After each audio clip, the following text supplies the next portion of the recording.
তৃণমূল সাংসদ কুণাল ঘোষের 5 দিনের পুলিশ হেফাজতের নির্দেশ দিল বিধাননগর আদালত। যদিও কুণালকে 7 দিনের হেফাজতে পাওয়ার জন্য আদালতকে আবেদন জানায় পুলিশ, কিন্তু দুপক্ষের বক্তব্য শোনার পর কুণালের 5 দিন পুলিশ হেফাজতের নির্দেশ দেন বিচারক। কুণালকে জেরা করে তদন্তের ব্যাপারে আরও তথ্য মিলবে বলে আশাবাদী তদন্তকারীরা। 29 তারিখ ফের আদালতে পেশ করা হবে কুণালকে। সারদা কাণ্ডে গতকাল গ্রেফতার করা হয় কুণালকে। তার বিরুদ্ধে ভারতীয় দণ্ডবিধির 420 ধারায় প্রতারণা, 406 ধারায় বিশ্বাসভঙ্গ এবং 120B ধারায় অপরাধমূলক ষড়যন্ত্রের অভিযোগে মামলা রুজু হয়েছে। আজ ভোরে কুণাল ঘোষকে নিয়ে সুকিয়া স্ট্রিটে তার বাড়িতে তল্লাশি চালায় পুলিশ। বাজেয়াপ্ত হয় একটি CPU। দুর্গাপুরের বুদবুদ বিডি অফিসের পাশে রাষ্ট্রায়ত্ত একটি ব্যাংকের এটিএমে দুষ্কৃতী হানা। এটিএমে ভাঙচুর করে লুট টাকা। আজ সকালে বিষয়টি নজরে আসতে বুদবুদ থানায় খবর দেন স্থানীয় বাসিন্দারা।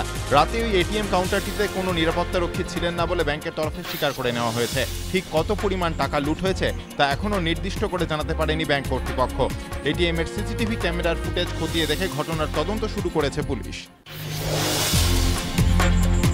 5 দিনের মাথায় ফের সোনা উদ্ধার কলকাতা বিমানবন্দর থেকে। এবার কার্গো বিভাগে চেকিংয়ের সময় শুল্ক দপ্তর সূত্রে খবর, চেকিংয়ের সময় একটি কুরিয়ার প্যাকেট দেখে সন্দেহ হয়। প্যাকেটটি জনৈক সলমানের নামে মুম্বাইয়ের কালওয়া দেবীতে পাঠানো হচ্ছিল, তবে প্রেরকের কোনো নাম ঠিকানা ছিল না।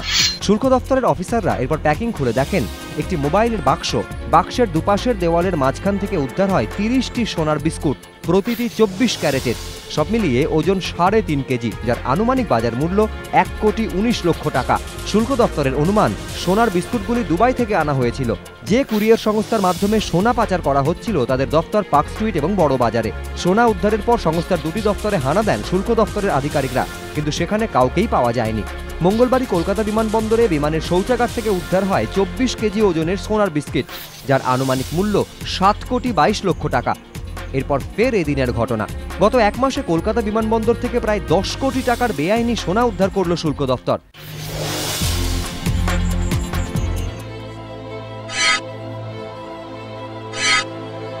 ঘটনাটি ঘটেছে শনিবার দুপুরে দাসনগরের খালপাড় এলাকায়। স্থানীয় বাসিন্দাদের অভিযোগ, দীর্ঘদিন ধরে এলাকায় তোলাবাজি করছে সুরজিৎ মালিক ওরফে পাঞ্চা।